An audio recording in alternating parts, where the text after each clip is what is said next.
For over 4,500 years, a colossal guardian has watched over the sands of Egypt. Part lion, part human, the Great Sphinx of Giza is one of history's most iconic monuments.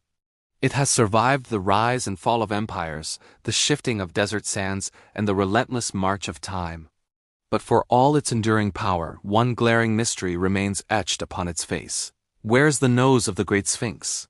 This single missing piece has sparked centuries of debate, wild theories, and historical arguments. Today, we're diving deep into the 5 most compelling theories that could rewrite what you think you know about this ancient wonder. This isn't just about a broken statue. It's a detective story thousands of years in the making. Are you ready to uncover a riddle that has baffled historians, archaeologists, and adventurers for generations? Let's begin. One of the most famous and persistent stories blames one of history's most notorious figures, Napoleon Bonaparte. The legend goes that during his Egyptian campaign in 1798, Napoleon's soldiers used the Sphinx for target practice, callously blasting its nose off with cannon fire. It's a dramatic tale, full of the arrogance of conquest, and it's been repeated so often that many accept it as fact. It paints a picture of modern invaders disrespecting ancient treasures. However, this theory has a major flaw, a historical inconsistency that blows it wide open. We have a key piece of evidence that predates Napoleon's arrival by decades. This evidence comes in the form of detailed sketches made by European travelers. Specifically, the Danish naval captain Frederick Norden published his drawings of the Sphinx in 1755, a full 43 years before Napoleon ever set foot in Egypt. And in these sketches, the Sphinx is already depicted without its nose. This single piece of evidence completely exonerates Napoleon and his troops. They may have been invaders, but they weren't the ones who disfigured the monument. This discovery pushes the timeline of the mystery back even further. If it wasn't Napoleon, then who was it? This brings us to another popular theory, one rooted not in military conquest, but in religious fervor. This theory points the finger at religious fanatics. An early account from the 15th century Arab historian al-Makrizi claims that a devout Sufi Muslim named Muhammad Sa'im al-Dar was responsible. The story goes that in 1378 he was so outraged by local peasants making offerings to the Sphinx, treating it as a pagan idol, that he took it upon himself to deface it. He allegedly climbed the great statue and chiseled off the nose to put an end to this worship. According to al-Makrizi, the vandal was later executed for his act of destruction. This story seems plausible. History is filled with examples of new religions destroying the symbols of old ones. The destruction of pagan idols was a common practice for zealous followers of monotheistic faiths. However, like the Napoleon theory, this one isn't airtight. Some historians question the reliability of al-Makrizi's account, suggesting it might have been more of a moral tale than a factual report. Furthermore, there's no corroborating evidence from other sources of the time.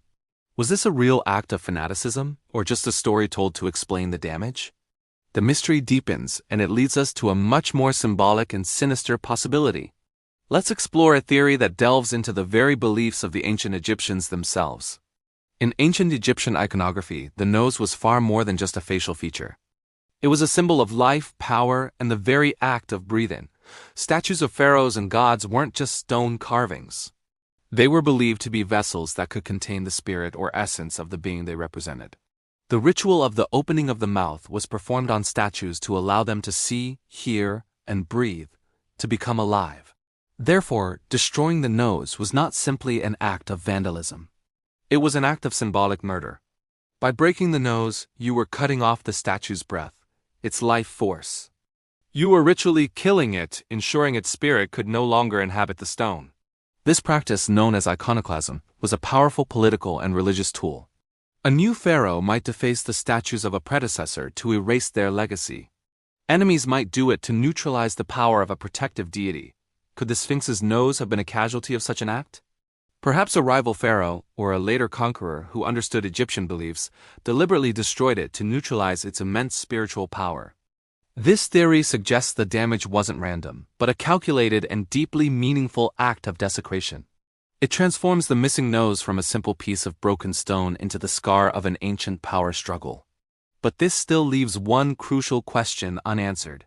Who would dare to kill the most powerful guardian in all of Egypt, and why? The clues are sparse, leaving us to wonder if the answer lies not in human hands, but in the forces of nature itself. For thousands of years, the Sphinx has been locked in a constant battle with the desert. Could its missing nose be a casualty of this eternal war? This is the theory of natural erosion. The Giza Plateau is a harsh environment, subject to scorching heat, biting cold, and most importantly, strong sand-bearing winds. Over millennia, this relentless sandblasting could have worn away the softer parts of the limestone, and the 1-meter-long nose, protruding from the face, would have been especially vulnerable. It's possible that cracks formed in the stone, perhaps from temperature fluctuations or even a slight tremor, and over time, the wind and sand simply did the rest, causing the nose to weaken and eventually break off. This theory is clean, simple, and scientifically sound. We see the effects of wind and water erosion on monuments all over the world. But there's a problem. If it was just slow, gradual erosion, you would expect the break to be rounded and smooth. Instead, archaeologists who have examined the Sphinx's face have found evidence that seems to contradict this. There are chisel marks near the nasal cavity straight, sharp gouges in the stone that suggest the use of tools. These marks indicate that rods or levers, likely made of metal, were hammered into the base of the nose to pry it off. This points not to the slow, patient work of nature, but to a swift, deliberate act of human intervention. So we're caught in a paradox. The power of nature is undeniable, but the evidence of human tools is written in the stone. Could it be a combination of both? Perhaps natural erosion weakened the nose over centuries, making it easier for someone to come along and finish the job. This leads us to our final, and perhaps most frustrating, conclusion. After sifting through all the evidence from Napoleon's cannons to religious zealots from symbolic murder to the relentless power of the desert wind, we are left with one undeniable truth. No one knows for sure what happened to the nose of the Great Sphinx. Every theory has its strengths, but every theory also has its holes. There is no smoking gun, no ancient text that says, "Here's what happened." The Sphinx itself remains silent, its stoic gaze holding the secret close. The missing nose is more than just a physical absence. It has become a symbol of history's great unknowns. It reminds us that no matter how much we study the past, some questions may remain forever unanswered, lost to the sands of time. The damage is not just a scar on a statue. It's a riddle carved in stone, a permanent question mark on the face of history. It forces us to be humble in the face of the past, to accept that some secrets are kept for eternity. The mystery of the Sphinx's nose is, in itself, a monument to the enduring power of the unknown. So, what is your theory? Do you believe it was the act of a fanatical vandal, a symbolic attack by a rival power, or the slow, inevitable work of nature? Or is the truth something else entirely, a story we haven't even imagined yet? Let me know your thoughts in the comments below. I'd love to hear what you think is the most convincing explanation for history's greatest riddle. Thank you so much for joining me on this journey into the mysteries of ancient Egypt. If you enjoy exploring the unanswered questions of the past, make sure to hit that subscribe button and turn on notifications so you don't miss our next adventure. We'll see you in the next video.